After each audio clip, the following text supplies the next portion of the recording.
All right, so now that we get the bad out of the way, now that we've cleansed ourselves of the bad, let's get to the good, the great, actually, right? So, like before, we're just gonna do honorable mentions, and then afterwards, you'll jump into the best ones, right? So, I will jump in with I'll kick things off. Sorry, with my honorable mention. This once again falls into the sci-fi horror genre. We kind of mentioned it earlier. That would be Alien. Mm. This was I one knew that it I had was to Yes, come yes, up. yes, yes, yes. yeah. This was one that I really wrestle with because I'm sorry, but the first two movies are the best out of all of them, and Yeah. everything else has just been it's not carbon copies per se, but just Mhm. pale in comparison to those two, right? Certainly. Right. But I kind of cheated myself here because I actually own the Alien anthology that just includes the first four movies. Unfortunately, Great. it doesn't have Prometheus and it doesn't have Alien Covenant, but that's okay. Whatever. I mean, I Yeah. still have this Mhm. box set, which is still rated, still ranked amongst the best Blu-ray releases ever. That's just me and my little shameless plug there, right? But moving on. So yeah, the Alien franchise, right? For me, what always drew me to this world is just how it seamlessly blends sci-fi and horror, right? 'Kay, you would think, oh, it's just some alien that came down on Earth and weird stuff, right? You know what I mean? But this Yeah. one was set in space, and the first one had one of the best taglines ever: "In space, no one can hear I you can hear you scream." scream. That is Mm-hmm. just Yep. so iconic, right? Yep. The tone, the mood that Ridley Scott put us in with that first film, right? How he just built tension. Mhm. Just that scare of John Hurt, with the chest burster scene. I mean, that still Yes. gets Yeah, um yeah. these crevices and all these like shadowy areas of the ship, right? Nostromo, Right. and Right. knowing that the alien could sneak up there, and then of course giving us the badass hero of Ellen Ripley, played by the great Sigourney Weaver, Sigourney right? Weaver. Mhm. Yes. Right. And that's what you think, okay, like the first season was cool, all right. What about this aliens? What about this aliens that I keep hearing about? And that to me is still one of the best sequels Fantastic. ever, Yep. ever made. Yeah. It Yep. was James Cameron basically, be behind the steering wheel, just saying, here's what, right? I'm going to pump so much adrenaline into this franchise right now. By the end of this, you are going to be like out of breath. And literally, every time I watch Aliens, even right down to the end when, oh gosh, With the queen. yeah, with the queen, right? Yeah. Even Mhm. right now, the place blowing up, and the confrontation with the queen, all that just I don't know, it's just this adrenaline rush too. And yeah, I mean, as far as a sequel goes, like I say, it's one of the best. And you just really see how he amps everything up. He amps the tension, the horror, the likability of the characters. Even right down to just the action itself. Like, he just Yeah. put a lot of great action into it. And then of course Yes. the music for this OMFG is one of the best, most intense scores I've heard in a film ever, Yeah. right? Uh-huh. And then Alien 3 came out, right? And I remember I was young, and I remember Alien 3 being a thing, right? I never saw the first two movies prior to that. I saw that later in my life. I finally saw it for myself years later. Yes, it's an utter disappointment. You know what I mean? It almost derailed David Fincher's, career. Mm-hmm.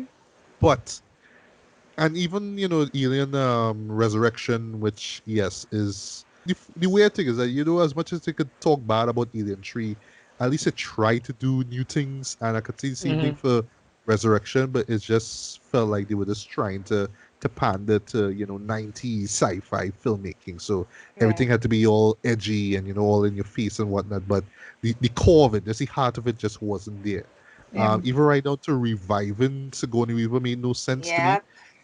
made no sense at all, right? But Mhm. still, with those two films, and even with the Prometheus, which I still defend. I mean, yeah, it was really I Scott do back as into the well. world of Alien. No, I do as And well. I actually liked Prometheus. I don't think it's as bad as people say it is. yeah, It could have been more, but for what I got, like I like it more than Covenant, that's for sure. yeah, I'll get to cover that. I'll get to cover that. But what I like about Prometheus is that it was really taking his whole existential themes that he explored in Blade Runner, and he was trying to incorporate it here. He's trying to explore try to explore the origin of the xenomorph a little bit Hmm. more. He kind of left things ambiguous. And he kind of recreated events in the first movie, but he made it even more intense. Even one moment involving was it Numi Rapace? I believe she was in this, Yes, involving Naomi Rain. her yes, Yeah. yeah, her birth of the xenomorph, and then having to staple back her yeah, stomach. Yeah, yep. That boy. still gives me like That. Yeah. every time I see that, right? And to me, it was just like, okay, this was kind of a decent return to form, but I was just glad that Ridley Scott was just back into this world, boy. And then Alien Covenant came out, boy, and that was just him dropping the ball, boy. It was just Hmm. ideas, like really great ideas. Like him, like what I love about the franchise is that every film after the first movie always answers the questions. Like, okay, the eggs that we saw in the first movie, um, where the eggs came from, and that's what Yeah. aliens answer, right? In this case Mm-hmm. with Alien Covenant was like, okay, well we have the first xenomorph, but there's a ton of them that we saw in Aliens, right? So Hmm. where they came from, and this one that one tried to answer it, but then they had this weird thing going on with Michael David. Fassbender's Yep, android yep, character, yep. and just but the thing that really pissed me off about Covenant is that it was characters making the same dumb decisions. I always remember making a joke on Facebook saying, in whatever year, right, that movie was set in, right, in the future, you think that they have like a wide variety, like a library of horror movies that you'll watch, right? And be like, okay, when you go down this dark corner, you This don't is just what. go by yourself, right? Yeah. You've Right. seen horror films in the past, right? That tell you not to do this, and yet the Yeah. characters just make one dumb decision after the next. You Yeah. know, so Like for scientists, you would think you would know that you have to approach certain things with a certain level of caution. And Exactly. yeah, they don't act like scientists. They act like a bunch of frat kids who just like, oh, what's Yeah, a this? bunch of Maybe I novices. should touch it. yeah. Ooh, what's this? Just keep dead, right? But as a whole, though, and this is why I have it as an honorable mention, the world of Alien is quite fascinating to me. In terms of, yeah, like, okay, corporations finding their way into, unexplored planets and setting up shop there. And, oh, well, there's an alien there. So how do we cover that up? And then the whole idea of this xenomorph, which is still one of the most fearsome creatures ever put to film, right? Mhm. Being this perfect killing machine, basically, right? If you want to use that term, Right. and just finding ways to make it even more fearsome, even right down to, I forgot to mention EVP, Alien vs Predator, which I kind of defend, even though it was PG-13. But my I, God, they I, really I shit the bed. actually kind of like Requiem. that. Oh my God. It's a guilty pleasure for me, that one. What Is that the what what one what, when what where they go to the pyramid? Yeah. Yes. Well, Oh yeah. what I like I about kind of like EVP that is one. that they kind of explain how the predators kind of rise amongst the ranks. Is like, yeah, just go into this pyramid place, fight off Mm-hmm. some aliens, and whoever survive become, I don't know, Wait. chief or tribal Yeah. chief or whatever. I like Yeah. that. It's dumb, but it works, right? But then Mm-hmm. Requiem happened, boy, and I was like, nah, boy. They almost, well, I could say they killed the Predator franchise, but I'm glad at least that Alien was able to pick itself back up with with Prometheus stuff.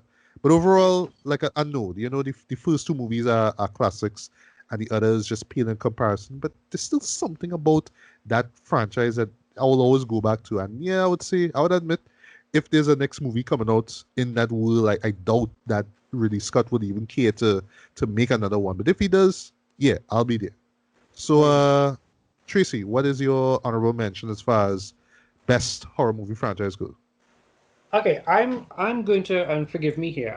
I'm slightly cheating a little bit, um, because I was thinking about my mentions, and I'm looking at the list that I have here, and I decided, okay, the one that I originally had as my honorable mention, I can save that. I use that for some.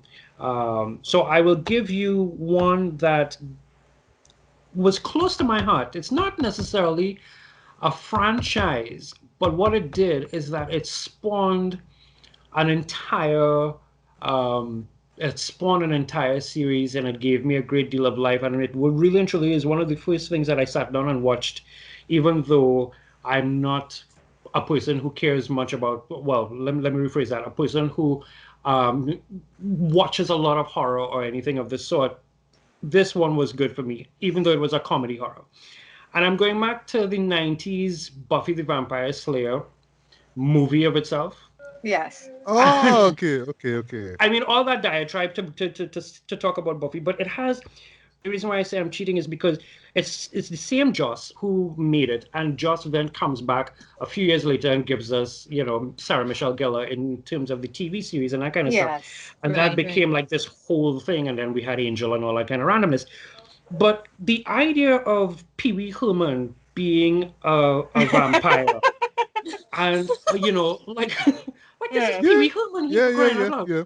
And he and has one of the best death scenes ever and in he that. So has. it's Yeah. just so Mm. fantastic. And I just I sat down. I mean, like I sat down. I remember sitting down and watching this thing because I came to it after, like, I knew it existed. I remember there was an ad, and this probably explains why I'm in advertising because I remember these things. There was an ad for, I think it must have been Globe or Strand. There was a double feature. It was Bordello of Blood, Mhm. um, Oh, Tears from the from Crypt. Yeah. Yeah. yes, Bordello of Blood and Buffy the Vampire Slayer, and I really wanted to go see Buffy the Vampire Slayer, but my That's a mother was decent double feature. I like that that. was winning. Yeah. Yeah. Mom Yeah. would never let me go see that. But anyway, so when when it finally You ain't trickled down 14 into yet. Dan, so so it's like when it finally trickled down into television mode, into cable mode, and I saw Buffy the Vampire Slayer, the movie of itself, with Christy, I loved it, and I grew up watching like Beverly Hills 90210, so seeing a youngerish Luke Perry kind of Yeah. just Yeah. Yeah. that whole thing was a vibe for me. And like, you have your wooden cross, and the wooden cross does nothing, so he turns it into like flames, and I just that for me remains one of the, because I think I'm around that time would have had like Vampire in Brooklyn with Eddie Murphy. I Um, like that Ah, movie yes. as well. that one was it's Yes. still one of my one of the classics. And so for Yes. me, for Oh, someone which, by the way, is turning who is like 25 it this year. is. Oh. Oh Oh Yes, my it God, Oh. John. is. goodness. If Oh, you ever Marty. Wow. feel like covering that, Matt, I am on board for So am sure. I. So I'm am a I. big fan. I'm a I big was fan. going to, Yeah. but this came to mind actually. So yeah. But I am aware of its anniversary. I was aware of it a long while back actually. Oh, I do these geez. things. Mhm. Yeah. No, I didn't even know that, so that's just awesome for me. But yeah, like again, it's a comedy. It's comedy horror, which Hmm. where some of my stuff falls into, like Witches of Eastwick and that kind of stuff. That falls into that kind of vibe. But it just holds like this real deep, maybe even nostalgic place in my heart. So that's where I would put it in. I would put it in as my honorable mention because, even though it's a cheat, Joss is still directed it, and then he went and directed like how many seasons of that thing of Yeah. Buffy and all of that, Yeah. which then was like a little bit more gritty and a little bit more, oh my God, this is happening. But yeah, that still holds a special spot in my heart. All right. Nice. Okay, so Alice, what is your honorable mention best horror movie franchise? Mine is actually the Scream franchise, directed by Wes Craven. Nice. Yes, Rest yes, in peace, yes, Wes Craven. yes. Yes. I'm a huge fan of Wes Craven, and for a while after watching like the Halloween franchise, the Friday 13th and the Nightmare on the Streets, there was a long time that I think the slasher horror genre kind of fell to the wayside, Mm-hmm. and nobody was ever able to kind of revitalize it. And I sincerely think that the Scream franchise is what revitalized the slasher genre for me, because not only was it directed by one of my favorite horror directors, but what it did in terms of the groundbreaking thing where, oh no, it's not one killer, it's two killers, kind of thing Yeah. I was remember like, Mm. first time wow. seeing that and my mind was blown. Yeah. Yeah, Blown when I first Yeah. yeah. yes. It's like, what? Well, when have you ever seen a movie that does the two killer thing? And then Yeah. also too, it also plays on its own thing. It's like, yeah, it's a horror movie, and you have this guy, Randy, right? Who is Mm-hmm. Seth Green, and he is obsessed with horror, and he is actually pointing out, oh, there are these horror tropes, and it's like, Wait, sorry, Yeah, no, it's very Randy. meta. It's not Seth Green, it's not Seth Green. Randy, this guy. No. Oh my God, And the what's guy his who played Shaggy. No, it's not Matthew No, no, Lillard no, no. either. Randy and Scream actor. Let me just pull that up quickly for us. Mm-hmm. Jamie Kennedy. Seth Green is the guy who does the voice work as Chris on Family Guy, and he's behind Robot Chicken and all of that. Oh yes, All right, Yes. yes, right. Seth wasn't in it. Oh, okay. No. I got yes, you. Yeah. yes. Yeah. Jimmy Kennedy was Randy. Jimmy Kennedy. Mm. Right. Thanks for that Whatever correction. happened to Jimmy Kennedy, though? He was on Ghost Whisperer for quite some time. He was also in Tremors, the last couple Tremors movies. He played Travis, who is the son of the hero Bert Mm-hmm. in Right. Tremors. So Yeah. yeah, Jimmy's been keeping active. Okay, okay. I haven't followed his work for a long while though. I'm actually one of the few who still defends Malibu's Most Wanted. That's just a dumb guilty pleasure movie here. I love that movie. Yeah. Yeah. But yeah, My mom continue, loves that Alice. film as Yeah. well. By the way, my mom loves that Yeah, movie. Oh, God, it's been a hot minute since I thought about that movie. I know, right? yeah. Yeah. All right, So Alice, yeah, continue. he he actually points out these horror tropes and is like these tropes you need to know in order to survive a horror movie. You know, it kind of makes fun of itself in that way, which is absolutely brilliant. Because there's also mention of some other great cult classics. They mention Halloween and so on, and it's like you never say I'll be back. You never go and when you hear an intruder, you never go looking for the intruder and so on. And also, I always remember that opening scene of the first movie for me. It always stuck with me because, Yes, um, it's iconic for one thing. Yes, it is. yeah, it is very iconic and it's very brutal, you know, Yeah, because the mother basically picks up the phone to call 911 and hears Drew Barrymore's daughter is kind of squealing on the other and basically dying slowly. And yeah, then she comes outside and sees the poor daughter mangled and strung up, you know. It's extremely brutal. And the thing about it is too the questions that the killer was asking, you know, you kind of put yourself in that position and say, would I crack under the pressure? Would I answer those questions correctly? I Because a think lot of it's cool people, too that sorry, but I yeah, remember being in cinema and the yeah, crowd, this was a time when crowds would be a little more raucous in cinemas, but in a fun way. right, And right, it was funny to me that when they asked that pivotal Friday the 13th question, how many people got it wrong. So we were laughing yes, at people in the cinema like you would be so dead right now, you know? yes. yeah. Because I remember the first time I saw that, and well, I didn't see it in cinema. I saw it at home, and I was screaming at the screen. I was like, "No, you're wrong! You're wrong!" You know, it's like, oh my goodness. It's like, no, would I have answered it wrong or right during that time? You know, you get so emotionally invested from just the opening scene already, even before the opening credits. You know, and Yeah, then yeah, that was also back in the day where those actors were pretty famous. I mean, Nev yeah. Campbell and Courtney Cox, all those people, you know, all those top actors, top of the 90s. game, 90s Yeah. game, you know? Hmm. And everybody wanted to be Nev, especially after you saw them in movies like The Craft and so on. I absolutely adore that actress, you know, and with her, I like the fact that they never changed the character. It was always Sidney Prescott, and it was always that actress. They never chose another actress to be her, even in Hmm. the latest one, where she comes back after writing her book and she actually goes back to Woodsboro, Mm. you know, and the whole thing Hmm. starts back again. Um, and I find the continuity as well is there in terms of how you say like the plot. They kept the two killer thing and then all of a sudden in Scream 3 they went off in a different direction and it wasn't two killers anymore. Remember in Scream 3 Yes, yes, it yes, was yes. one. Yeah, yeah. Yeah, it was So one, they yeah. kind of threw you for a loop because okay, you were expecting two killers but no, they threw you for a loop, it's one. So even though the plot in that one was kind of shaky because okay, they brought this random brother from somewhere, you know, and all of a sudden the mother was at Hollywood and whatever. But what they described there is something that would happen in Hollywood pretty often, where they would have these parties and invite these very young actresses, and they would have their way with them. So it's not too far fetched in that aspect. That in at Right. that time in Hollywood, those things really did happen.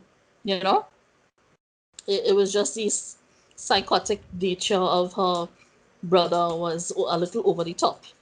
But fine, I loved the franchise, and when they came back in the fourth part, I was really excited to see how they matured the character of Sydney by a lot. She Right, wasn't right. yeah, she wasn't as well. She Who would be naive if somebody keeps coming at you in every single movie, you know? I know, right? And exactly, who wouldn't grow up and so on. And the thing about it is, they didn't make the character too hard either. In terms of what people tend to do, what they tend to write these characters. Okay, I've been attacked so many times, I'm just gonna be Mhm. hard and emotionless kind of thing. They didn't do Yeah. that with Sydney in Kind the of like what they did with Laurie Strode in that yeah. Halloween film from 2018. Yeah. Mhm. Right, right, exactly. You know, so I thought the last one, I enjoyed the last one a lot for the most part, and I'm really All right. excited about the fifth one that's started to come out in 2022 Me Oh, too. because there's a again, a next one coming up. Okay. Yeah. yeah, and Nev Campbell has signed a contract for that one, so she's Yeah, coming she's back coming again. back. Yeah. So I'm I like, Nice. wow, what are I they think gonna they do with the released a character now? picture. Oh, sorry. I think they released a picture of like Courtney Cox um, Hmm. on Yeah, set or something along those lines. I was like, okay, yes, yes, yes. hmm yeah, most of them are coming back. I haven't heard anything do about David Arquette's character because remember at the time that is how they met Courtney Cox and David Arquette. They met on the set of Scream and they got married. But Yeah. now with them being divorced so long, I really don't know Well, what. they're actually quite good friends, huh? It's not like there's any ill blood between them, so it's Right, possible, I guess, for him to come back. right, right. Dan, I didn't even know that they divorced. Yeah, a while Same here, now. dude. Same here. While, Yeah, yeah, yeah. Yeah. quite a while now. You know, Wow. so I'm pretty excited because that genre for me has always kind of revitalized the slasher genre, and I haven't seen any other. A lot of other people tried it, and I haven't seen anybody else that was able to achieve what Scream did. And actually, Scream has gone down in record as being the number two highest grossing slasher film in the world after 1978 Halloween. Oh wow. Yeah, Nice. Okay. yeah, Nice little tidbit there. Interesting. yep. Yeah. All right. So some are gonna put you on the spot, right? So I want you to do honorable mention and then jump into your pick for best horror movie franchise. So I honorable can do mention that. first, Hmm. please. So my honorable mention is quick and easy, the Child's Play franchise. Hmm. All And right. All right. yeah, the first Child's Play movie, I have a very fond memory of that film being one of the very, very few horror movies that ever scared me.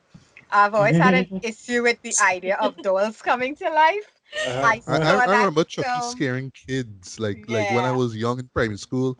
Just hearing yeah. about Chucky, this that name Chucky, this Well, chills Mhm. running down the spine. I was in, I think I was in Form 2 maybe. We had this AV room where we were allowed to watch films after school, and we Right. could like pay Awesome. like, yeah, people pay like $5 to come in, and we would use the money for school supplies and stuff like that. So Nice, Child's nice. Yeah, Play was the film. I told us to buy more VHS tapes, but you know. Yeah, and I had to walk home alone afterwards. And I remember I bounced up this guy coming out of what was then Hilo, which is now Massey Stores, and screamed in this poor man's face and ran off because I was so shaken by this film. So Whoa. fond memories. Yeah. The entire franchise to me, it of course it goes up and down in quality, but the thing about it is Chucky has always been Chucky in this series. You know, Mhm. you can't keep something like this scary for too long. Like anybody else, like Freddy Krueger, like Jason Voorhees, we get desensitized to these things. So they have to change it up. And they did that with Bride of Chucky, where they Mhm. Yeah. introduced Jennifer That, Tilly's that was a odd. character. Yeah, Yeah, that was kind so of odd and meta, and then it for me it was. got worse with Cedar Yeah, Chucky. Seed of Yeah. Chuck Oh is boy, that was insane. just It's yeah. like, Yeah, you that's know, why I That locked out was the a series. heist. It was just too yeah. much for me. But Yeah. here's the thing. Unlike Leprechaun and these things that just kept getting worse, they course corrected in 2013 with Curse of Chucky. Mhm. Now, Oh, I'm I've not, heard that was a good one. Yeah, yeah, I now heard that I'm one. not a fan of the design of the doll in this. I think he looks too CG and too much like a female doll. I don't really like how he looks. Yeah. But the film itself is a solid return to form. Mhm. It's very scary. It's very grounded in who Chucky was and the very, violent character that he is. And it introduces us to a new hero in the form of Fiona Dourif's character, Nika. And she's the actual real life daughter of Brad Dourif, who voices Chucky. Yep. So it's Interesting. it's Yeah. very cool, and she's very good in the role. It doesn't feel forced. It doesn't feel like No. nepotism. Mm-hmm. She works in the role. And Cult of Chucky, I had a blast with that movie because it also brings back the little boy Andy, all grown up in this one. Okay. So he's out there and he's very much aware of the fact that Chucky's still out there. It has some body swapping stuff that is a bit insane, but overall it works. And then I am probably going to take flack from other Child's Play fans for this one, but I think the remake is a really solid remake. I know there are people who hate on it. I do struggle with what went on in the background of this, in this with the studios and Don Mancini, the creator of the character. Basically, it's almost like they're trying to steal Chucky from him. But Mm-hmm. for what the film is itself, and I mean, Mark Hamill as the voice of Chucky, oh my goodness, he nails it. He gave me, It's Mark Hamill. I mean, it's Mark Hamill, and he Yeah. he did something Brad Dourif never did. He gave me a Chucky that I actually sympathized with in moments of this movie, because the way they portray the character in the remake is it's not a possession issue, it's AI gone wrong. Mm-hmm. yeah, And because of this, you feel this doll just wants to make his owner happy. He wants to be his best friend. So there's no Right. evil serial killer inside of this doll. It's an AI that has been corrupted. Yeah. And I actually felt for the doll when the boy would when he locked him up and wouldn't play with him anymore. He seemed Mm-hmm. so sad, and Mark Hamill does a Oh, wonderful job of giving dimension to this doll. Yeah. So for me, this is an honorable mention for sure. But my nice. best of is going to be, and I had two. I'm just quickly gonna say A Nightmare on Elm Street was one of them, but the one that won it out was the Evil Dead franchise. oh, Woo! sweet, I knew you sweet, was gonna choose that one. sweet. Because Round of applause. Round of applause. Yes. while Nightmare on Elm Street had its ups and downs, the Evil Dead franchise, when you take these films and each one of them can stand on their own as being horror comedy gold, you know? Right. The first one, of course, we have the introduction to a new hero in the form of Ash. And Ash Williams. Ash Williams, Ash. yeah. And the thing about this first one, first of all, I love a horror that is all practical effects. I just Mm-hmm. love that stuff. And this was unlike anything I had seen at the time. This was 1981. You got yourself your slashers all over the place. But then here comes the Necronomicon, and you have these deadites, and it's so weird to see the way people get possessed and just completely turn Yep. insane. Yeah. Yeah, Um, yeah.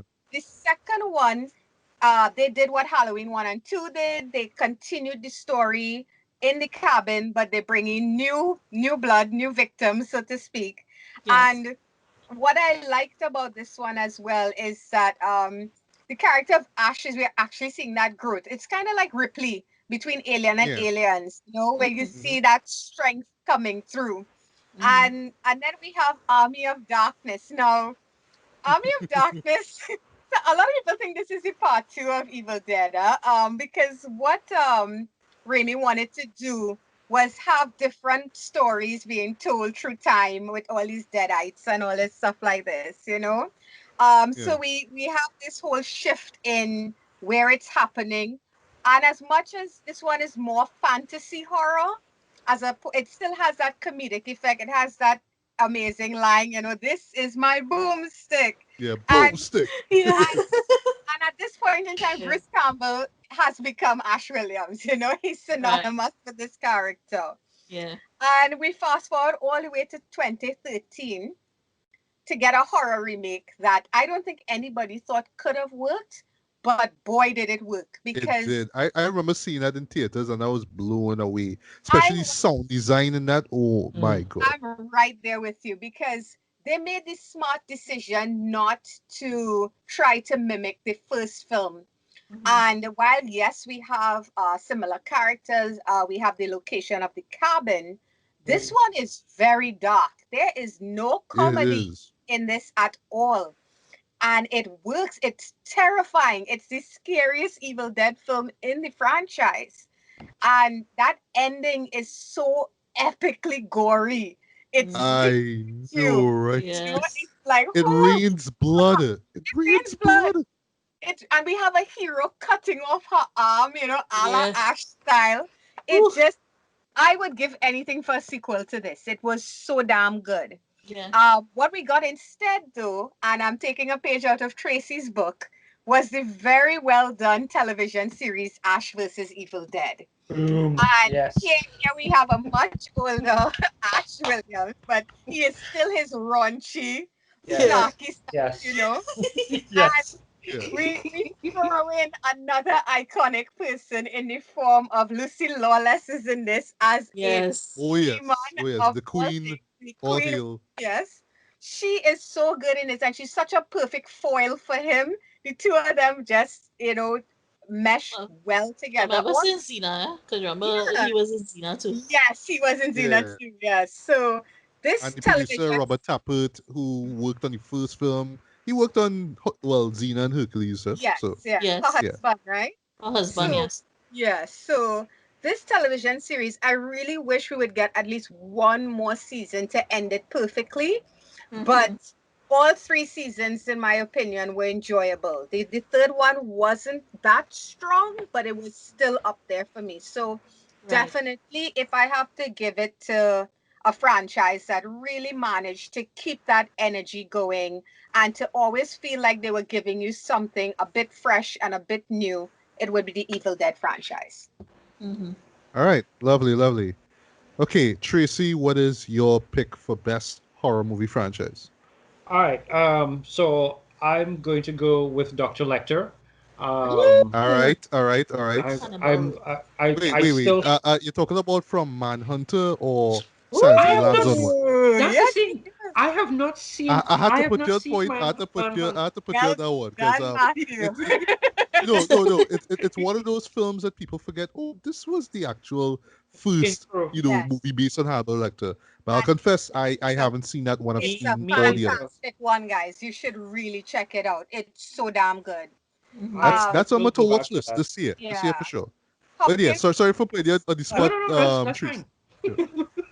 I, No, but I, I it's a good I mean, we all make that mistake. We all think it starts with Sassy Lambs. I mean, who could blame us, right? I mean, Sassy Don't, Lambs is don't a we? masterpiece, right? Don't we? No, no, no. I have a PhD in horror. Don't we here? you, you guys talk silence love. Nah, fam. I no, I legitimately don't remember. I don't ever connect and remember that that's a thing. So I Mhm. will, in fact, take it upon myself to go back and look at it.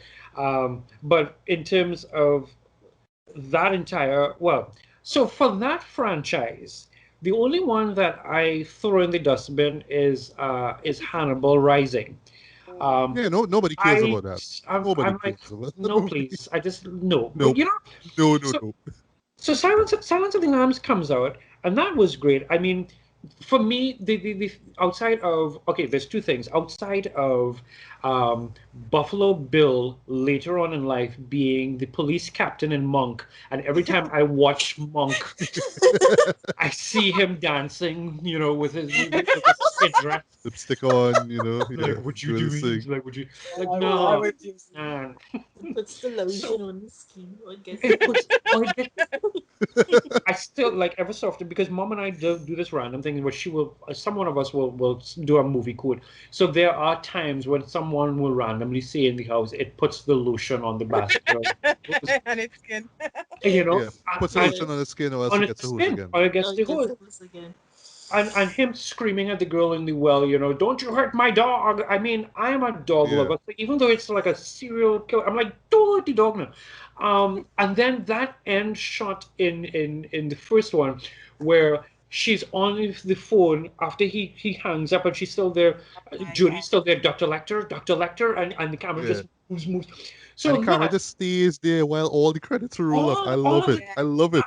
And Yes. I just I'm here for that. So when they came out with Hannibal, even though I was not thrilled about the idea that Judy was not coming back to Mm-hmm. do it, it was redhead woman.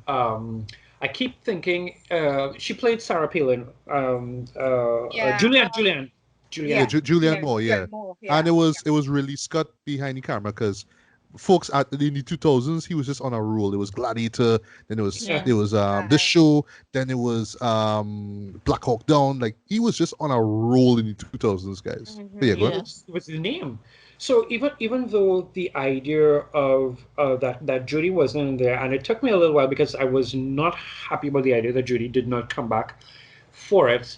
I'm that guy. I'm like, if at all possible, please bring back the original people if you're going to do a sequel or anything like that. So like for me, as a sidewinder, Scream, the idea of Scream not being Scream the Next Generation will get me probably back into the cinema because I know it's the original people that are going to see that. So Yes. when they changed the actress, and it wasn't Judy and it's now Julianne, I still wasn't thrilled about it. But it's 10 years after, and if I'm not mistaken, the therapist that he had, the really obnoxious therapist that he Mm. had in Silence of the Lambs, is the one who is kind of like playing puppet master behind all of it because he, survived an attack from Yeah. Yes. from Hannibal. Yes.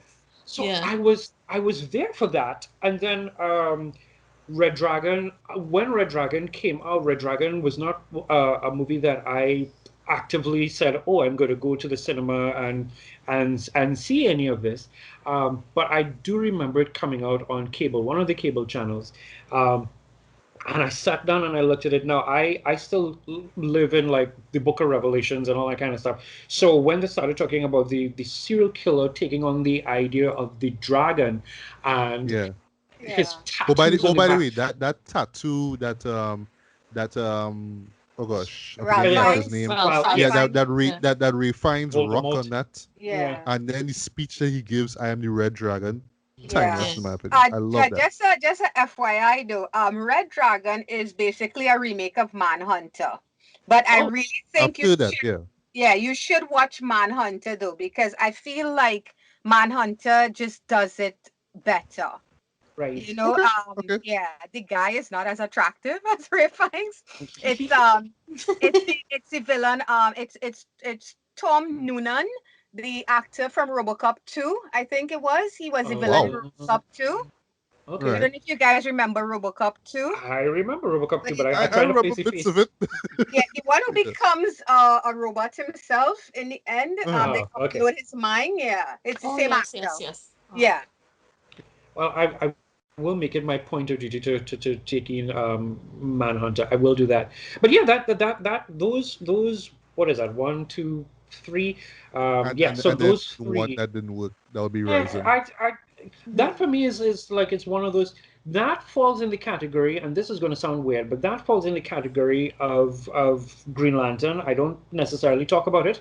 Yeah. So I I don't think got you Ryan know, you. Reynolds I wants got to you. speak about it either. Yeah. so and then jumping off of that, that gave me because in Hannibal, sorry, in Red Dragon, we got to meet Will.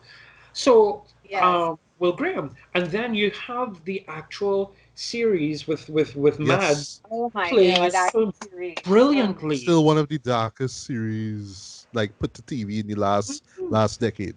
You so know, damn good. Yeah. The And directions they went with that visually and yeah. yes, thematic please. wise way Yeah. still And blows I'm, me Mads is away, I'm, such a bro. I'm, brilliant actor I'm too. still Yeah. Mm. hoping that that gets picked up somewhere. I just don't want to give up on it. It need yeah, we need another season, yo. We need it. We need it. I, Yes. Yeah.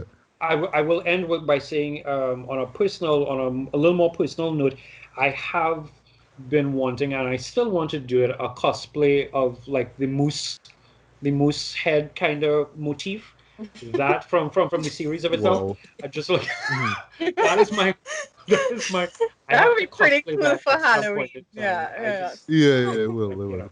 But yeah, so that Dr. Lecter series, Mm. that sort of franchise, that is what Yes, it does it for is. me. Yeah. Right, great pick there, man. Okay, Alice, what is your pick for best horror movie franchise? Well, this one, as some knows, is very close and Oh yeah. near and dear to my heart. It's the Halloween franchise. Okay, okay, Yeah, Nice, don't too nice, clap. nice. yeah. Despite what I've said, I mean, despite what I've said, sorry, of Hmm. Halloween Resurrection Yes. and Halloween 2 from Rob Zombie, which I absolutely hate. That's Yeah. just me. Yeah. But go No, on. Yeah, I'll she hates explain. it too. Yeah, I'll explain to you as I go on why I stuck with the franchise. Because as like many fans, we just kept hoping that somebody would take it and make it better, you know? And for me, somebody has. So for me, this is the movie that got me into horror movies in the first place. It was like a guilty Nice. pleasure for me because I don't know how my parents let me watch this, but they saw that I was interested in horror movies and they rented a bunch of tapes, and this one was one of them, and I got to watch it, and I was like so captivated by Jamie Lee, by the actress itself, because to me I was always the kind of the outcast in school and didn't have much friends and so on, and Jamie Lee, her character Laurie Strode, is kind of the good girl, the Hmm. goody two shoes. You wouldn't cross that line, you know and that was the age where your friends getting in trouble for doing this and that and the other, and you wouldn't cross that line, and because you wouldn't cross that line, you're the odd one out. You're Miss Goody Two Shoes. And Right, right.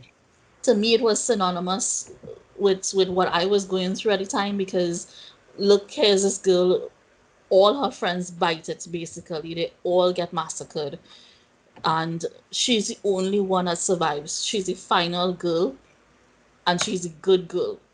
So in my mind, I was like, yeah, I can be Jamie Lee. I have that strength. I could fight. And this is Yeah. the first time I even knew about the actress in the first place. Jamie Lee, I think, is actually her debut role as well too. Yeah.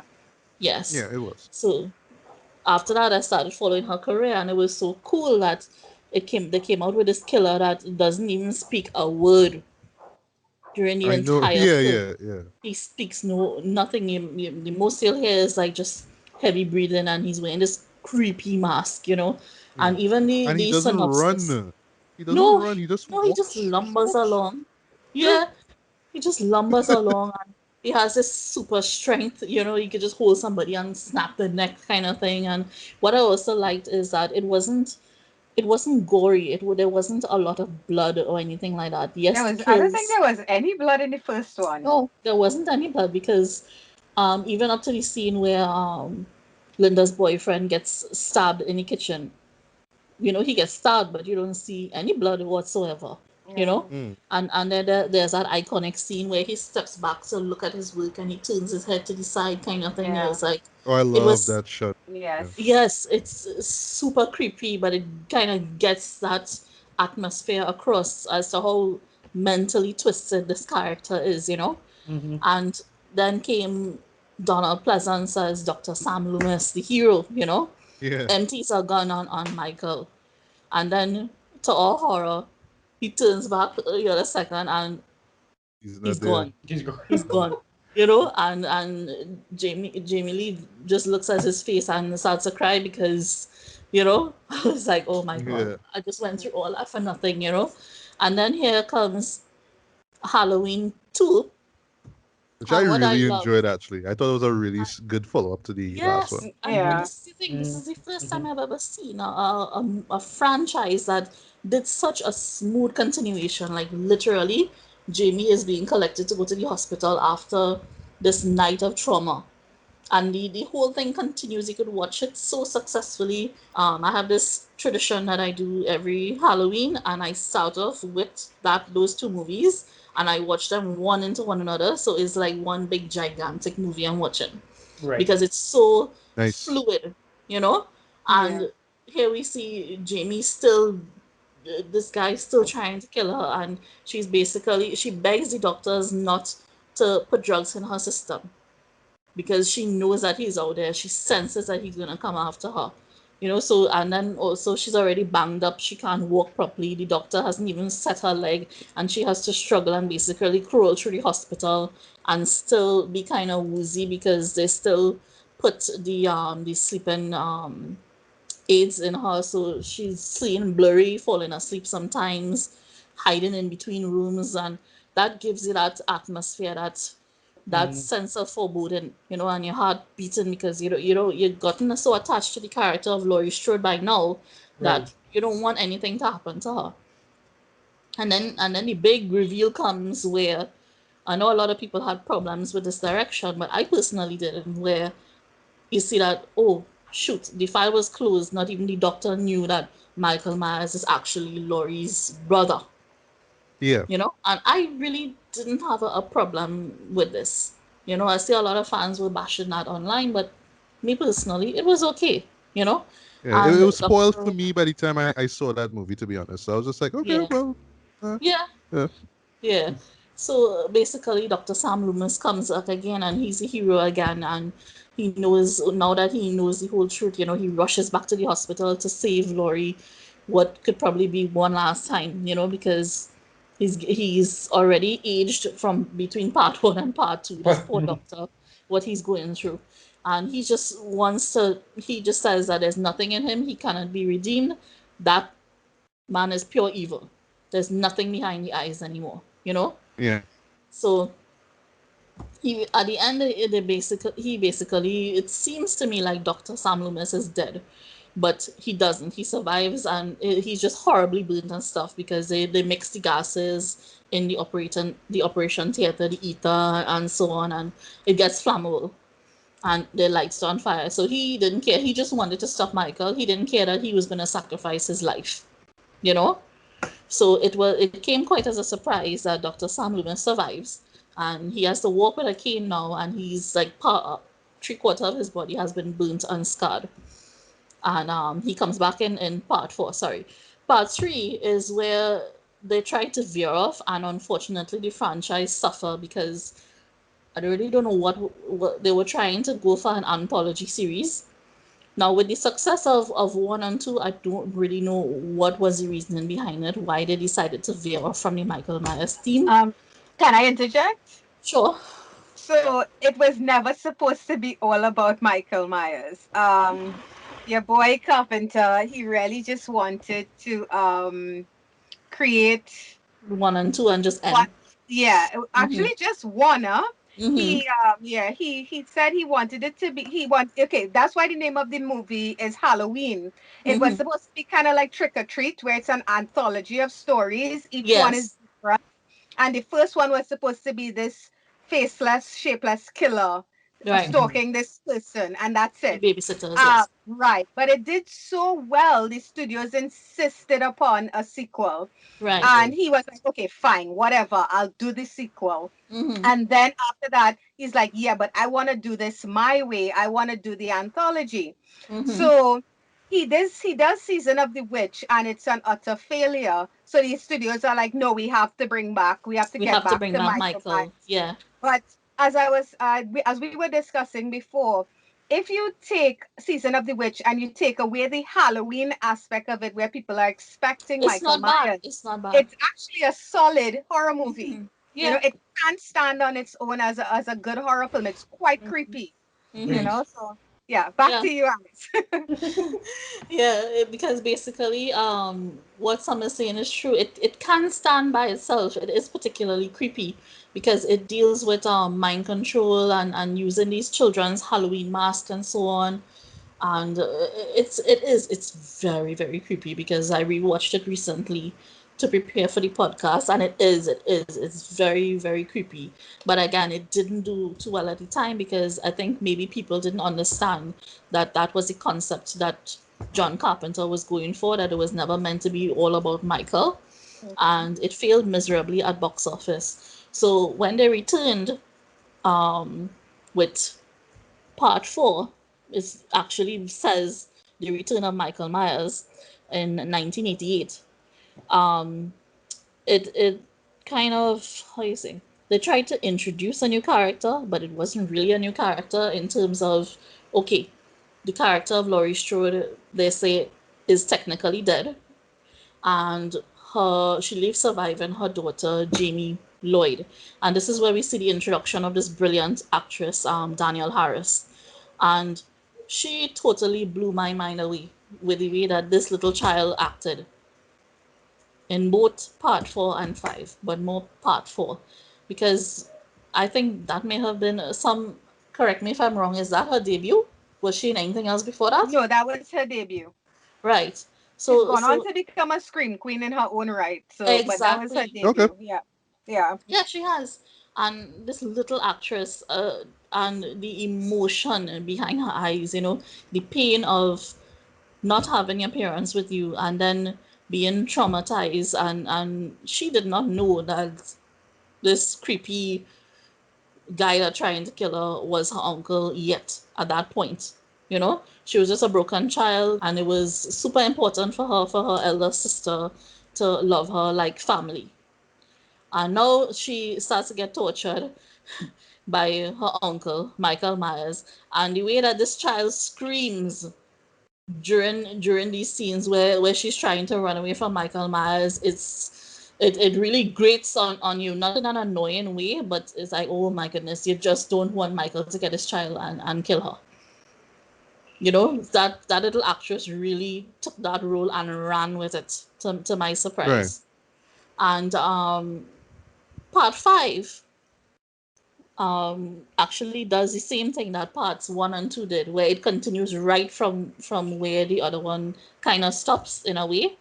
And then because they show you like the ending, and they show you like a little extra of part 4 that you didn't see, and then it jumps forward a little bit in terms of Jamie Lee is so traumatized. Jamie Lloyd is so traumatized now, that she is kind of rendered mute. She can't speak anymore. But this is where it gets kind of shaky, where they try to go a little too far, and they said that for some weird reason that night, that she and her uncle got some weird telepathic link.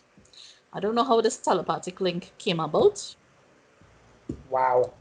but So we go in Freddy to territory now with And telepathy, I guess. I and have Okay. I have Okay. no idea. So she would start to see, like, she would sense and sometimes see through the uncle's eyes, and she would see like when he was going to kill somebody. So she would write these weird things. She would walk around with like a slate or something like that, saying, "He's coming, look out," those kind of things. And she would get like these seizures and so on. I was willing to look past it because, like I told you, I love the franchise. I still love the franchise, and the actress. I wanted to stick with it because of the actress again. Because even though the story is kind of questionable, I was willing to stick it out because her acting was still superb. You know. And again, Donald Pleasance returns again, still trying to Mm. take down Michael for the 5th time, you know? Yeah. And let me see. Basically, the ending of 5, I didn't really too much, but I know why they did it, because in those days when you leave those horror movies open, I know it's usually because they don't want to end the franchise.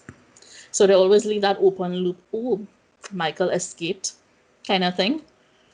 And then so I don't know how this happens, but some creepy man comes off a bus, and you just see like cowboy boots and this long cloak during the film, but you don't ever get to see anything else of the man until the very end, where they finally capture Michael, and he is the one that actually busts Michael out of jail. So some mysterious man What? is Michael Myers' savior, and Hmm. that is all we see of that. The That is how hell? part 5's, and very weird. We don't know who this man is. They just refer to him in the credits as the cowboy, and he's the one that releases Michael from prison. Yes, from the jail cell they had him in, and massacre Who everybody. freed Michael Everybody, Myers? yeah. Find out more in the next And episode of Halloween. when Jamie Lloyd hears all the commotion inside, and she walks back through the station, all the police officers are dead, bodies are strewn all over the place, and there's this big hole in the cell where they had Michael Myers. And I'm like, really? Ugh, I know why you did it, but really, like that? So here comes part 6, which is tolerable, but again, this is again where the franchise started to kind of falter, you know? This is H2O, right? No, this is the Curse of Michael Myers. This is where you see All right, I these forgot are about that. the Strode Laurie's cousins, the Hmm. surviving cousins. For some strange reason or the young other, Michael decides he wants to kill them. He just wants to kill them because they're Strodes. No other reason than that. And here, actually, I forgot to tell you in this one, it's actually shown like Jamie Lloyd is eventually kidnapped by her uncle, and this is where it gets a little sick. They show you that this actress is having a baby and screaming on the place because nobody is giving her any painkillers or anything like that. And Yikes. she is, yeah, and at the end of it you realize that that is Jamie Lloyd as an adult having her uncle's baby. So it starts off pretty Wow. sick. This is where we at. Okay. Yeah, this is All right. where totally the franchise really starts to take a nosedive. It gets pretty Yeah. sick. Now, obviously, you know, it's due to scientific means because basically now you're seeing where it looks like Michael may or may not be controlled by these people who believe in this Samhain cult. It gets very weird because I, even no matter how many times I've looked at this part, I'm still very confused as to why what they were trying to do was explain his immortality and his drive for killing, you know, saying that it's coming from this supernatural source and he may be the reincarnation of Samhain. As you know, Samhain is the representation of Halloween. Yeah, yeah. They're trying to demystify Michael Myers, basically. Right. And I'm like, no, no, it just does not work. The only thing that's entertaining is the kills and so on. It sticks to the same horror tropes where all the promiscuous drug taken alcoholic, indulgent teenagers get massacred and so on. And the Strode family, most of them get massacred. And for some reason or the other, well, this is actually also Donald Pleasant's last appearance as Dr. Sam Loomis because he's very sick in real life at this point, and Oh, snap. he actually dies in real life 8 months before the movie is actually released. So the movie is actually dedicated in his memory. There's a part in the movie where it says dedicated to Donald Pleasance. Okay. I see. Um, so, but he actually gets a hold of the baby because there's a point where Jamie runs and she hides the baby in one of those terminals, those bus terminals in one of these stores. So they also bring back as well to the character from part one. I forgot his name. The little boy that she was babysitting the night that this whole thing went down. That Laurie Strode was babysitting that night. Mm-hmm. Tommy. He is actually Paul Rudd, a very young Paul Rudd. And he has been obsessed with the whole Michael Myers thing ever since that incident. And he has been researching through astronomy and symbols and all this kind of thing about what drives Michael and blah blah blah and all that stuff, right? So it's just like a kind of a giant mess of a movie, but I watched it nonetheless. Mm-hmm. And then comes the one that you spoke about, Matthew, which is H2O, Halloween 20 years later. Yes, Peter. Yeah. Oh my goodness. This one was like my diamond in the rough because I was like, I hope somebody, whoever, because there were rumors going around, and I was like, I hope somebody who's passionate about this movie just comes and gives back the movie the life that it's supposed to have, this franchise. Yeah, Because after the which that mess up, person, whoever directed it, did. But one yeah. thing, sorry to cut you, one thing I just love about that movie overall, if it's one I could take away from it, is how Hmm. it ended. Even though they kind of fake us out in the next film, I but I know. love the ending of H2O though. Yes, yes. For me too, because I literally thought that that was going to be the end. I would not It have was mind. supposed to be. Yeah, A little interject Yeah, again here. yeah. They got Jamie Lee Curtis to do H2O because they promised her it would be It the was the last finale, time. Yeah, and yes. that's why the ending seems so perfect, So final, yeah. exactly. so final. Yeah, but Anyway, this one it revived my hope in the franchise, and Mhm. I was pretty excited to see. What they basically say is that Laurie Strode fixed her debt, right? She's now the principal of this posh boarding school, and she has a son, but she's still very traumatized. And every Halloween comes around, likely so, she kind of relives her trauma. She kind of pops pills and so on, but she's dealing with it, right? Um, the other thing that I liked in it though was that cameo that her mother makes was so epic for me and so iconic because her mother, as you know, is Janet Leigh, the actress from Yes, yes. Psycho, the Psycho. original Scream Queen, and she makes her actress her cameo there, and she comes at a very with a very kind of motherly tone, because she tells her in a kind of a way of, okay, I see that you're not doing too well, or you're not feeling too well, I know something is bothering you, you know, and she kind of tell her to take it easy, kind of thing. And then when the camera pans, you see that she's actually getting it into the car, which is the same type of car that she used in the Psycho In movie. Psycho. Oh, okay. Yes, I and didn't pick up on that. I was like screaming, like fangirling Yes. all over that moment because I'm like, oh my god, it's the car, you know, She's my and namesake as well. exactly, Yeah, it's my Summer's namesake as well. the lay in my name is from Janet Leigh. My mom was a huge fan. Okay. Oh, we're All cool. right. Yep. Yeah.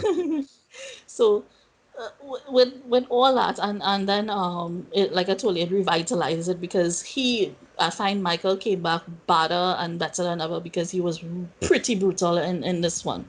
He's super brutal, and I find that the character, this one, I found like he picked up some speed in his movements. I don't find he was lumbering around that much in this one. To me, I observed that he was moving a lot faster and brisker in this one, so it made it pretty scary. And there's also another iconic shot which I really, really loved. That um, that is when she opens the door to wherever she's staying because she's on the same compound as the boarding school because she's the principal, right?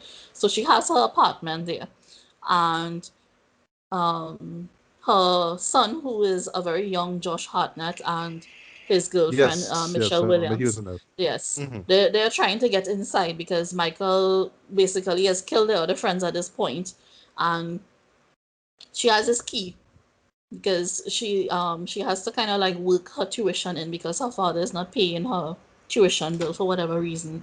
So the key falls and then she gets it back scrambling and she finally gets into the gate. And then they start to knock on the door and the mother opens the door and they fly inside. And then one time, because the mother is on guard, because she's super paranoid, so she has gun at the ready and everything because it's Halloween and she's just paranoid. She closes the door like seconds before Michael is able to come up to the door, get through the gate and come up to the door. And there's that iconic shot where those doors that have the glass panel part on top. Yeah. There's a scene where she comes up to the glass to look outside and he just shoots up on the other side and I'm like, whoa. And it's like, oh my goodness. So yes, 20 years later, facing each other, and they're Yeah. basically like only a little piece of glass is separating them, you know? So it Hmm. was a pretty epic scene, and then to see the actress Jamie Lee so fit in the role as well too, because at this stage she must have been like what, in her late 40s, maybe, I'm guessing. I don't really know, but she was super fit for the movie, and the action scenes were really, really cool. And like you rightly said, Matthew, the ending scene was so epic because nobody ever chopped Michael Myers' head off in a clean Yeah. shot. And it was such a scene that was touch and go because he did that turn his head to the side kind of thing, and then reaches out to Jamie like, forgive me, I don't know what I do kind of thing. And then Yeah. she's like, just chop his head off kind of thing. And then comes the mess. Yes, I hear you Okay. snickering. Buster So Price.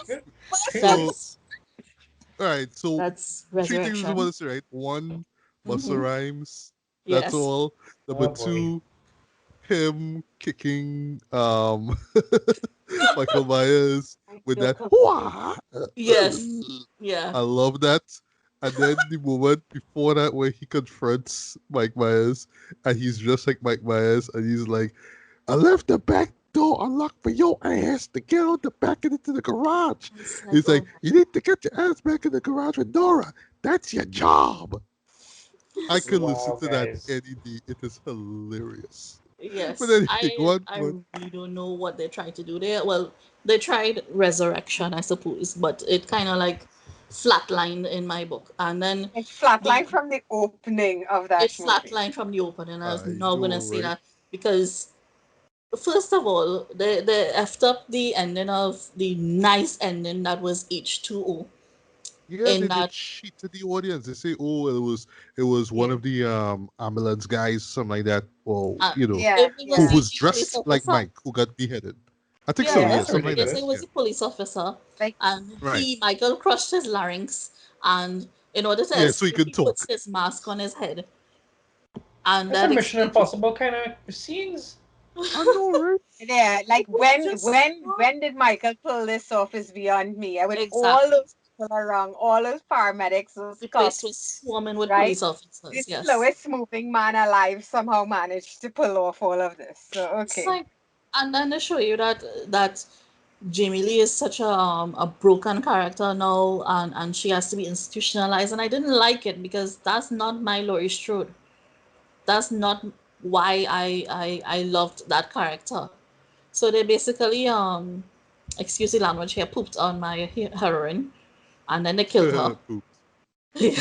And then they killed her in a very silly way. She gets killed, and then they Oh, try that to shot of her falling down. I was like, no. Well, she doesn't say no, but you could almost Yeah. imagine she would have said no, right? And it's like yeah what, like 2 meters, and then boop, hit the floor. Sorry, hit the yeah ground, right? So Yeah. yeah Jamie, because of what they did to Jamie, Jamie said, "Okay, I'll come back and do this, but you have to kill me." yeah Yeah. And that's what That's happened. that's And what I happens. don't get her wrong. I was, like, just F it, I'm done. I'm out. Yeah. yeah because they're like they screwed up the ending, and then they just kind of negated the ending with resurrection. And in my book, really, honestly, Matthew, sometimes, like I tell some, I like to pretend that that one didn't happen. Like maybe Yeah. I went into the phantom zone or something, and I just don't know about the existence of resurrection. I hear you, But I hear you. I suffered through it once, and that was it. I have never watched Halloween Resurrection since, and I Wow. got pretty despondent for a while. And then Rob Zombie comes along. My hope Mm. comes back. I said, okay, Rob Zombie is a horror fan. He Yeah. professed to be a big fan of the film of the franchise. I said, well, this is what we want. Yeah. It's kind of like a horror fan taking over the franchise and doing some justice to these characters. So I got pretty excited as someone knew, and I went into it, expecting a lot because it was Rob Zombie. And honestly, his first attempt, it wasn't bad. No, well, what I would say though, His it really combined his. 'Cause yeah, he loves like the gore. He's a gore hound, right? So he right, digs like 70s grindhouse, right, and movies that and was stuff. the feel And he that we got. incorporated that into the movie. It's very sleazy. It's very visceral and raw, but Yes, it still fit. Like you could tell he's still paying tribute to what John Carpenter did with the first movie. exactly. Because what I loved is that he kept the score, the original score, because as we know, the Yeah, musical score is so iconic. Every time you hear that, everybody know what that is. yeah, Even if yeah. you don't know the movie, they'll say Michael Myers because they know what that score is. Hmm. So I love the fact that he kept the original musical score.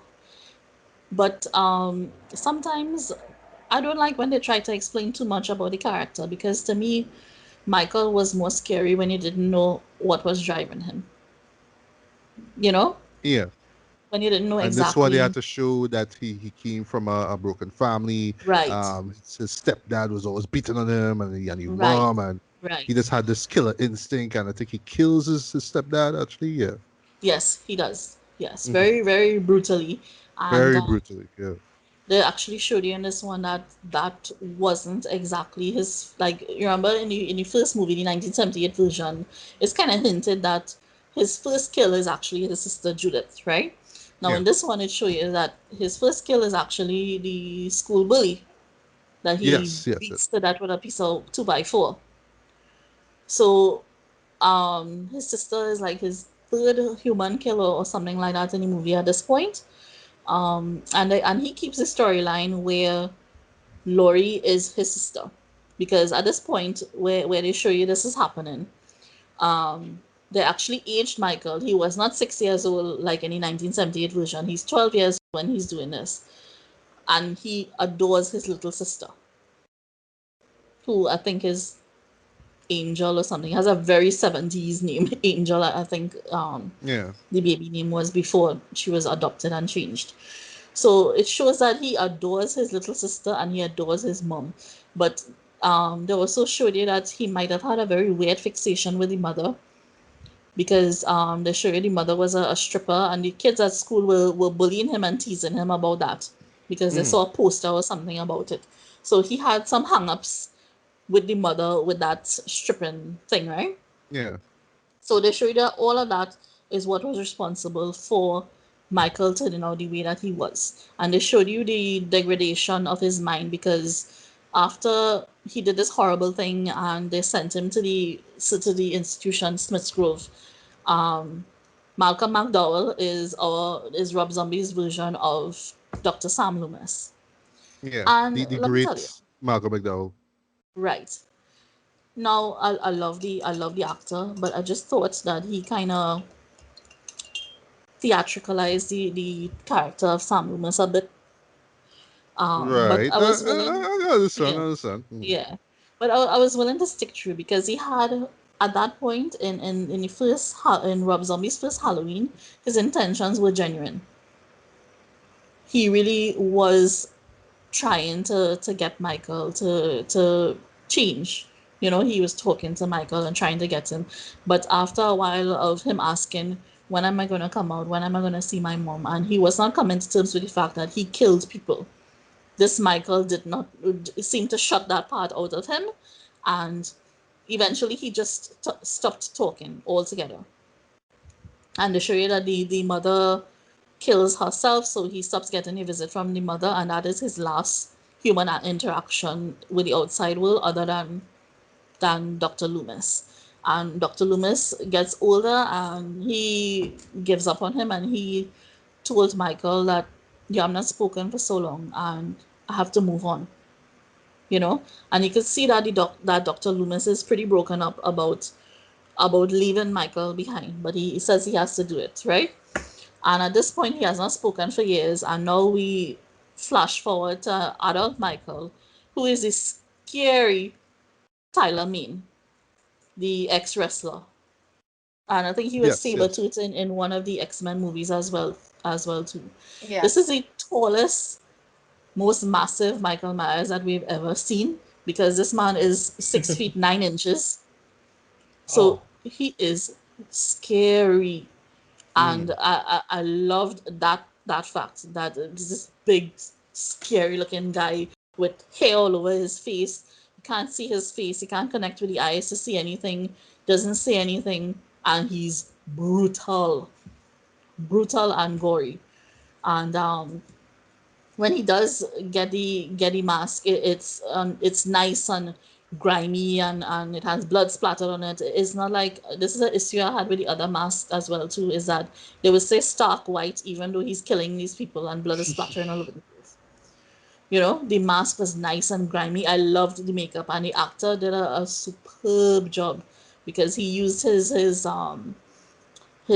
lumen presence at height and at weight and everything to just strike terror in the hearts of people. And I was like, yeah, he brings back Michael and makes him scary again and all of that. I loved it. And then I love the fact that Danielle Harris comes back, reprises a role, and she's actually playing Laurie's best friend Annie. And I just love it because it's like nostalgia all over great. again. And Right. then we actually have a nice cameo from another horror queen as well, to Dee Wallace, because she actually plays Laurie Strode's foster mother as well too. There are a few faces, so quite famous faces that pop up during that one. And but my thing here is, I didn't really too connect with the actress that was playing the new Laurie Strode. Sorry to say, she was kind of basic for me, and I thought she screamed way too much. And me too. Yeah, even though Jamie Lee screamed, somehow this actress's screaming was like nails on a chalkboard to me. I just couldn't connect with the Laurie like how I connected in the original 1978 version. Right. I just couldn't connect with it. But I didn't want her to die at the end of it, because at the end of the day, this man is scary, and he seemed more premeditated in Rob Zombie's version. He seemed more premeditated, and as though he was kind of like playing more of a game with his victim. Because there is a scene, and this is the other thing too. I don't know why they were so brutal with the Daniel Harris character, but Annie's character does not survive in the 1978 version.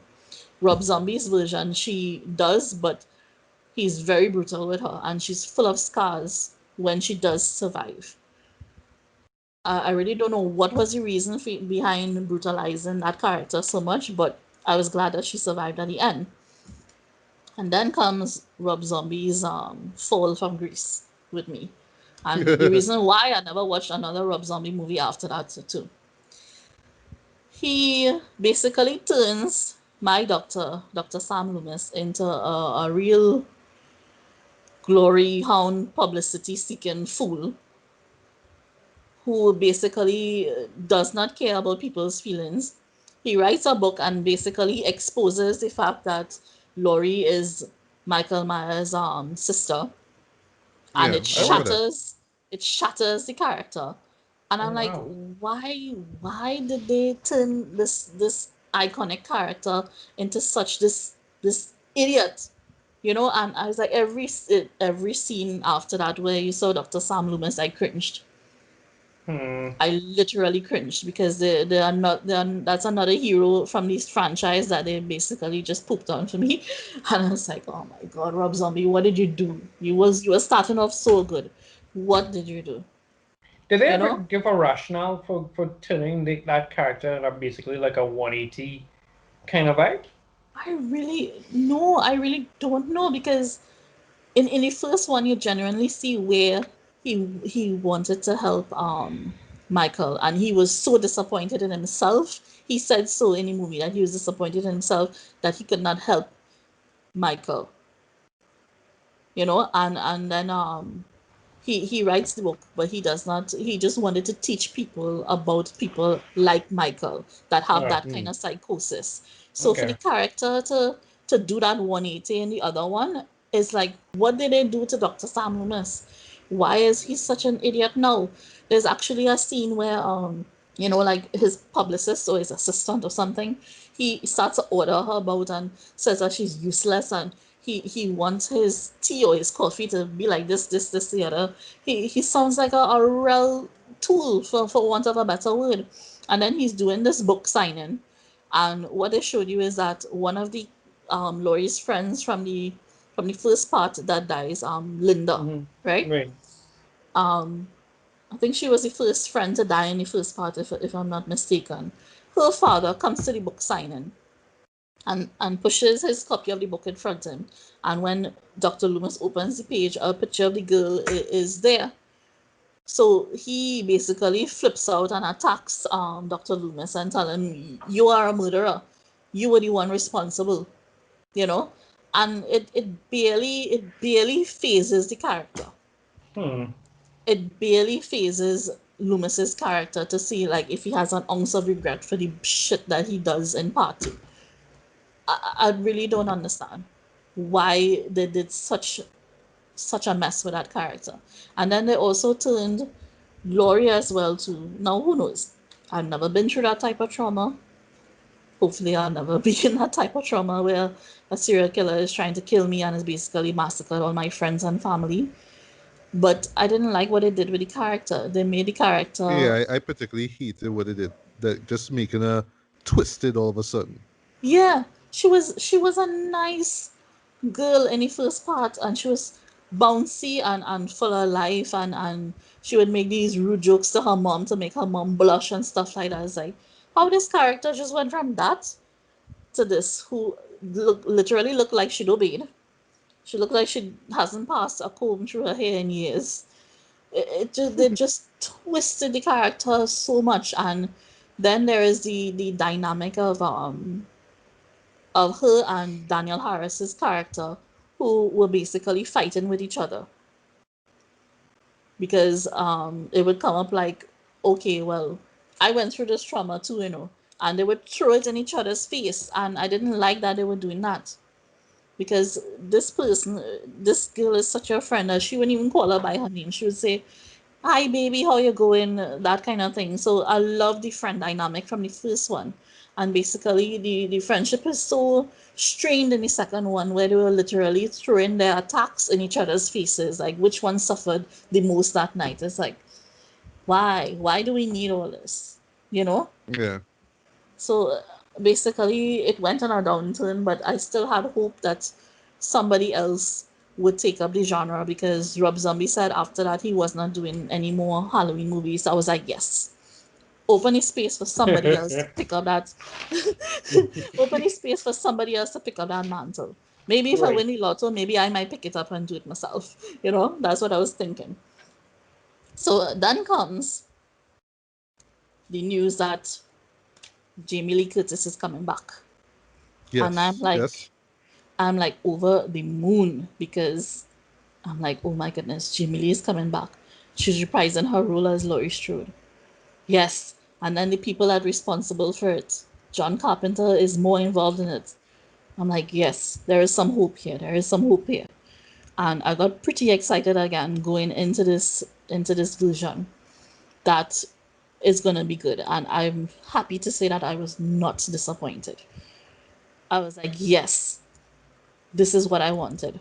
Because Yeah. here, It's a solid follow up. That yeah, 2018 Halloween. It is. yes, yes, this is what I It felt wanted. good. It Because, felt it felt real. It felt good. yes, that's it. It was real in the sense that, yeah, the character is traumatized.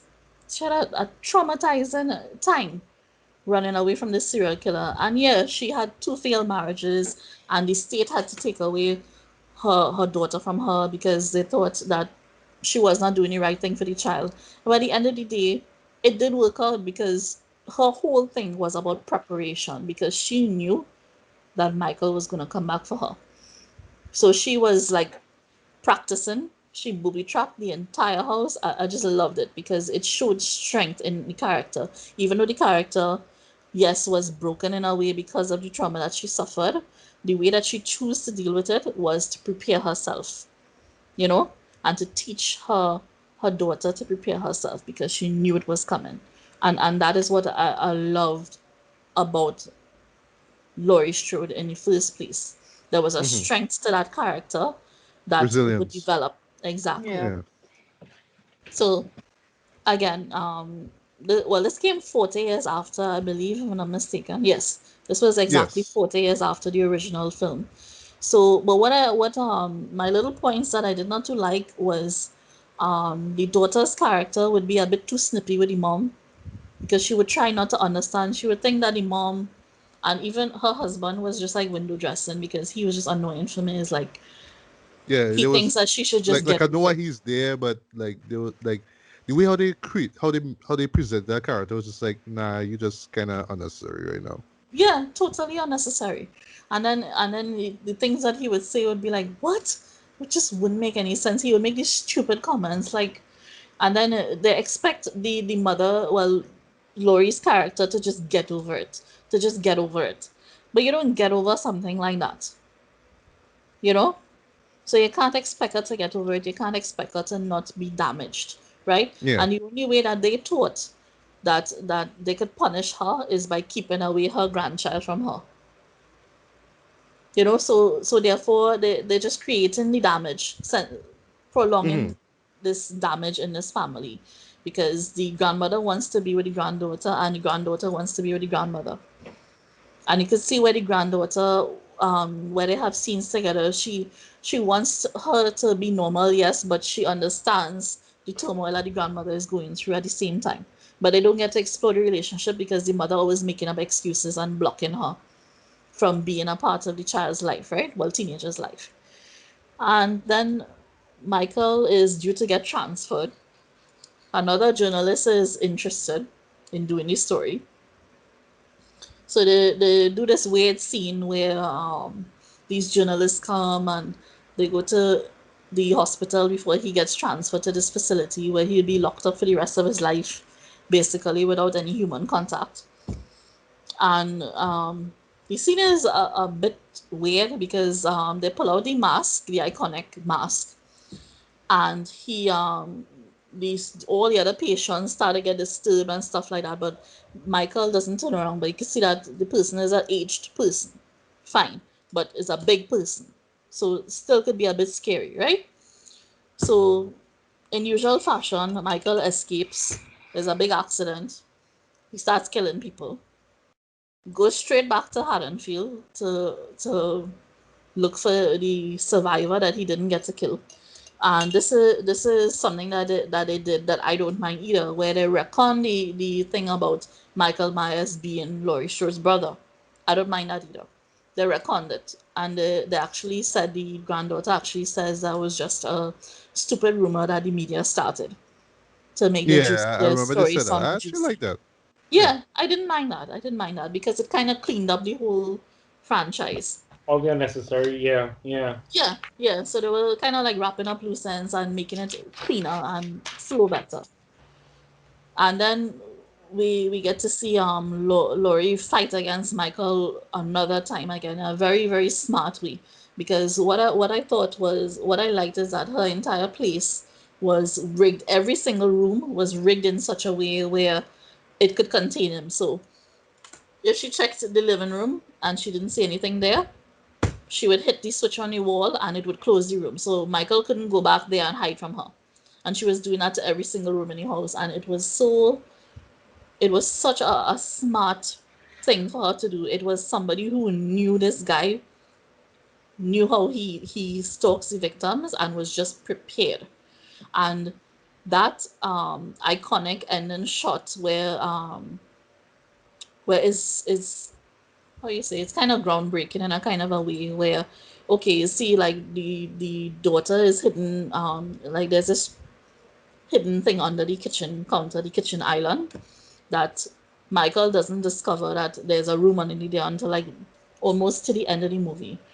So you see like, okay, the Laurie's daughter is kind of panicking and crying and being like, oh my god, and she's holding the gun and her hands are trembling, right? And then when he finally rips off the top and exposes the stairway, you see her face totally change and be like, I got you. And that is where you see that the actual training that her mother instilled in her kicks in.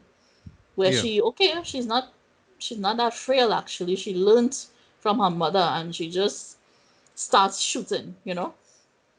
So eventually they get Michael down inside there, and the whole place is rigged to be set on fire because of a gas valve again. Like I told you, Laurie Strode just rigs this entire place.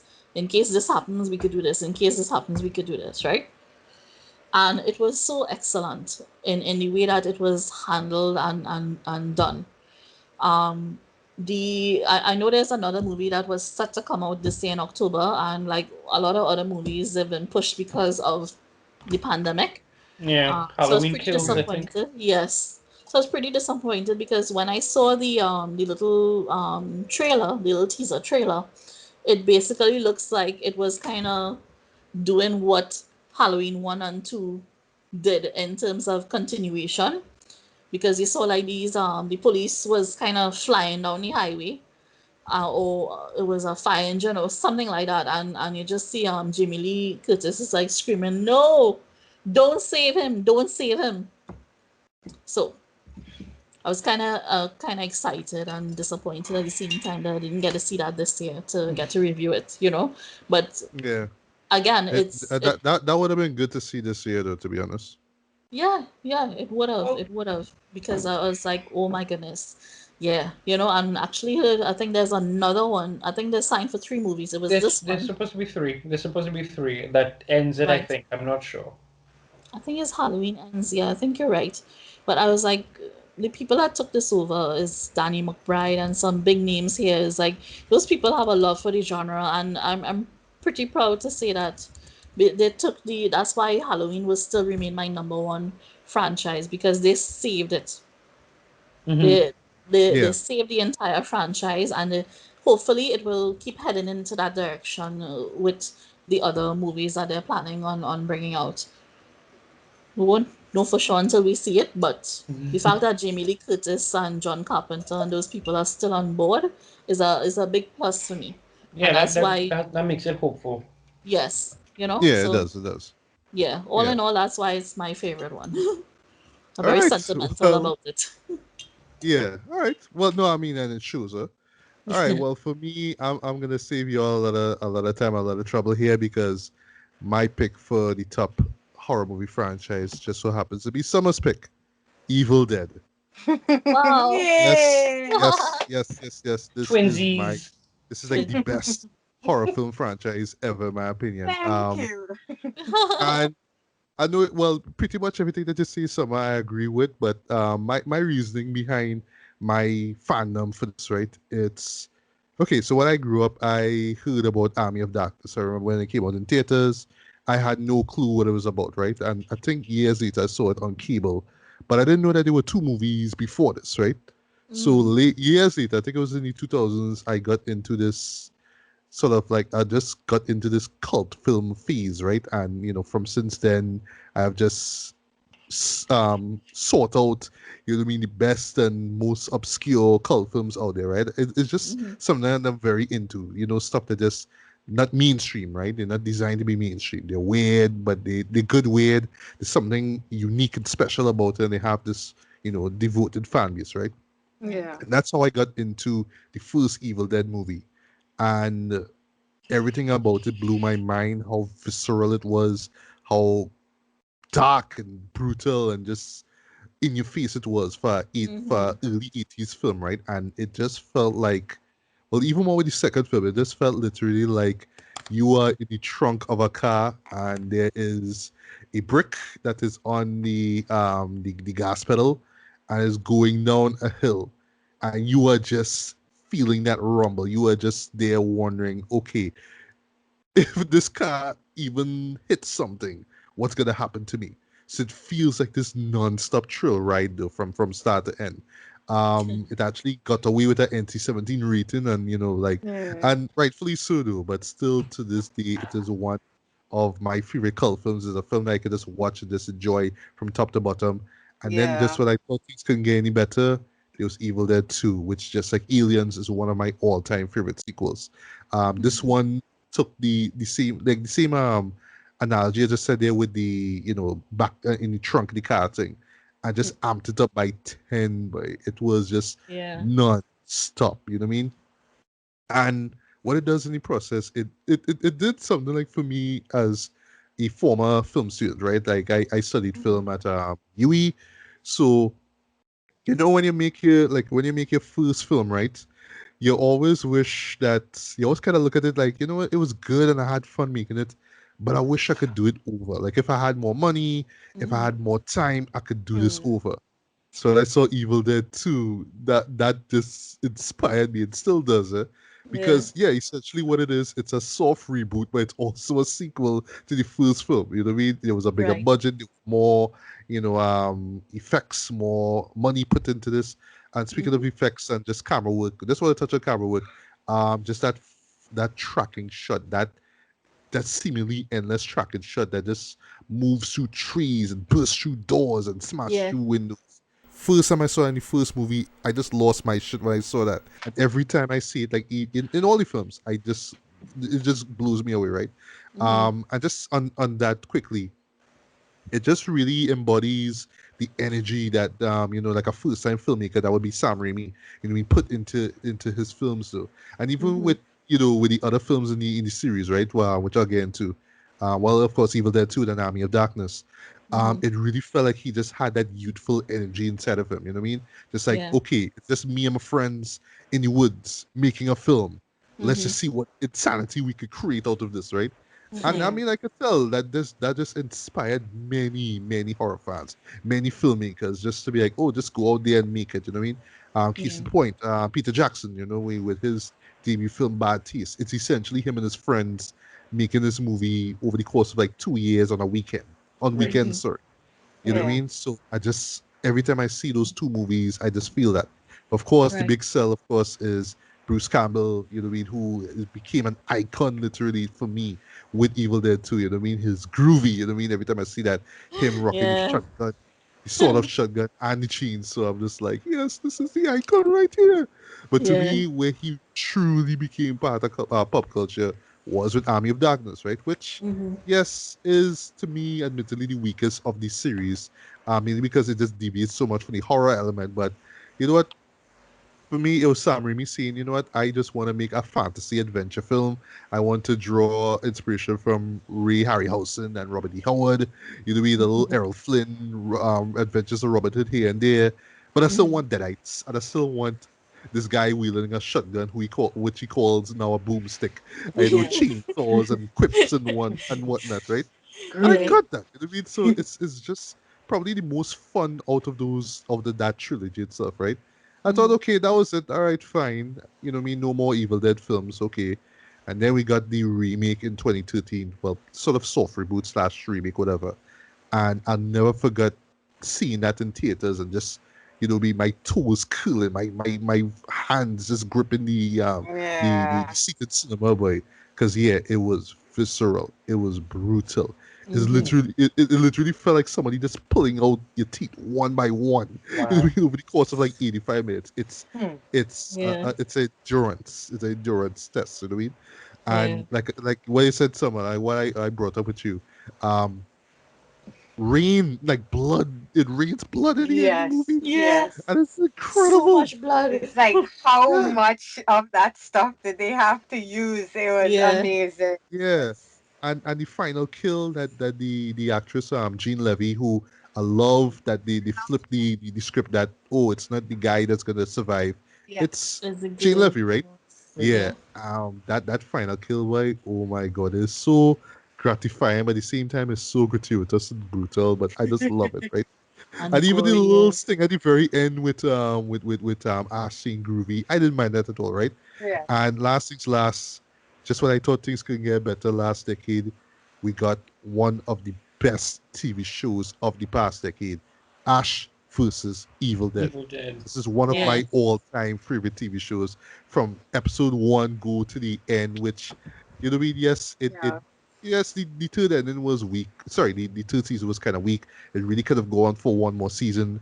And Yeah. yeah, they were kind of hackening back to the end of Army of Darkness, as I Army of always say. Darkness. Correct. Yes. Yeah. Yeah, Yes. but in terms of just revitalizing the Evil Dead franchise, I loved it. It felt Mm-hmm. literally like if Evil Dead 2, which still remains unrated, mind you, if it had a R rating, this is how it would have been like. Yeah. It breathes Yeah. everything about it. It was bloody, it was brutal, but it was funny, it was crass, it was just everything Yeah. that it needed to be. Yeah. And of course, it just put Bruce Campbell back on the map again. I Yeah. liked him Right, as just right. this asshole of a character, but Yeah. still, it worked because he was It's like, but you're still, gonna love him still. And the thing yeah, is, it's the still thing love. about it is that he's not the only strong character in the series. That's what I love about it, because his sidekicks are so well developed as well. You Yeah, know. I Yeah. love I Mhm. love it. I love the side chicks. I forgot the girl's name. Forgive Yeah. me, I haven't seen it in a while.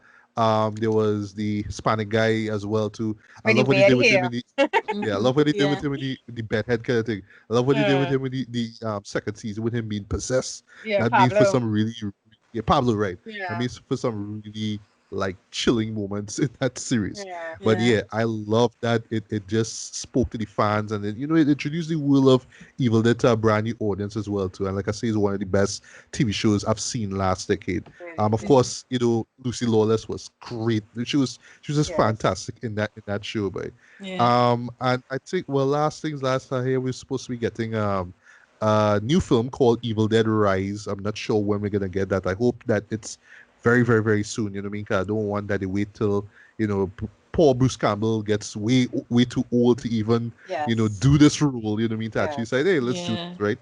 Yeah. But for me, it just spoke to just that creative side of man. It spoke to Right. that film student side of Mm-hmm. man. Like, we just wanted to grab a camera and just make like really cool, dope shit and just say, yes, this is not, you know what I mean? It's not some art piece, so it's not something so profound or whatnot. We just want to Yeah. entertain the crowd. We just want to entertain the viewer. We want to take you on a ride, and you're not gonna forget this. And we got this basically with all the entries in this franchise here. So that's my Yeah. number one. Evil Dead. Hail to the King. Give me some sugar, baby. I love this franchise. That's it. So yeah, folks. Yeah, Best? I just had to see the final lines of Army of Darkness, in case you're wondering what I was, right? Anywho, so yes, those were our picks for best and worst horror film franchise, and feel free to let us know what you thought. Do you agree or disagree with our picks? And what is your favorite, horror movie franchise? You know what I mean? What is your favorite and least favorite? So feel free to comment below and let us know. So what we normally do before we part ways, Alice, is that we, just give like just let people know where we could find each other, where we could find us online, basically, right? Mhm.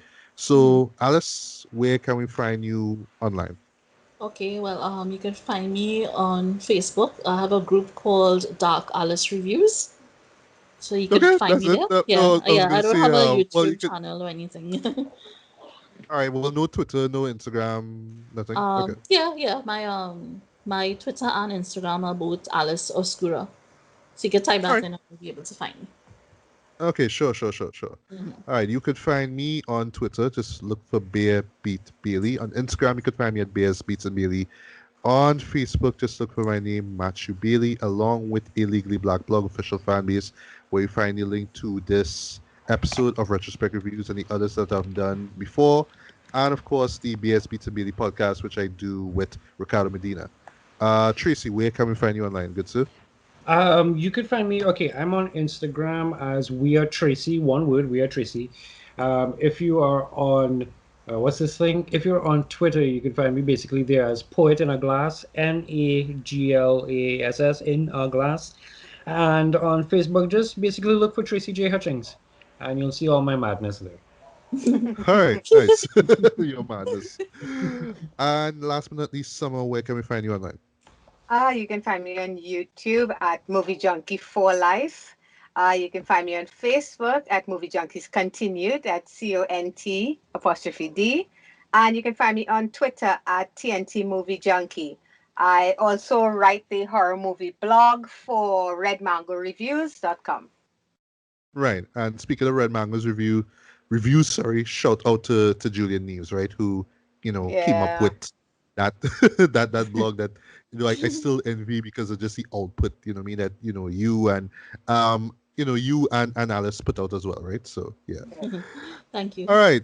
So I mean, I know this, I mean, 2020 has pretty much sucked thus far, but I mean, at Oh, yeah. least even though we might be home, what I mean, on the Saturday of Halloween, all I just want to say is just have a safe and enjoyable Halloween. I mean, pull up the Netflix or torrent some horror films. I mean, take some of our recommendations and just have a blast, man. I mean, if you want And to, don't forget the like Yeah. me, popcorn.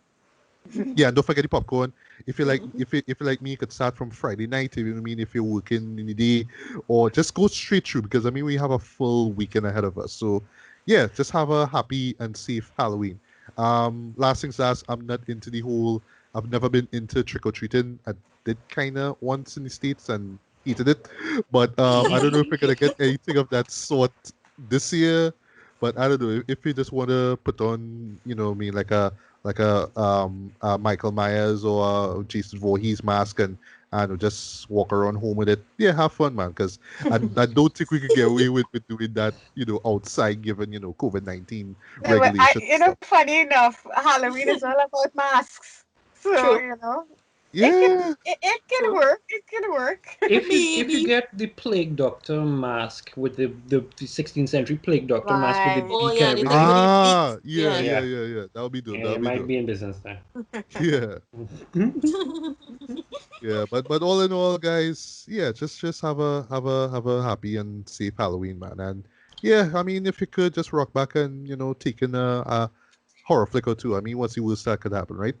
Nah, And nah. yeah, that's pretty much about it. So once again, guys, good morning, good afternoon, good evening, good night, whenever this is. This was Matthew Bailey and Alice Oscura. Thank you so much for coming through. Thank you so much for inviting me. You're welcome. We need to do this another time for sure. Sommerleigh Pollonais, thank you for coming through. Always a pleasure. Nice. And Tracy Hutchings, thank you for coming through. Vibes and vibes, man. All right. And this has been another episode of Retrospect Reviews. Until the next one, take care, stay safe in and out. Have a great Halloween, guys. Peace. Bye. Bye.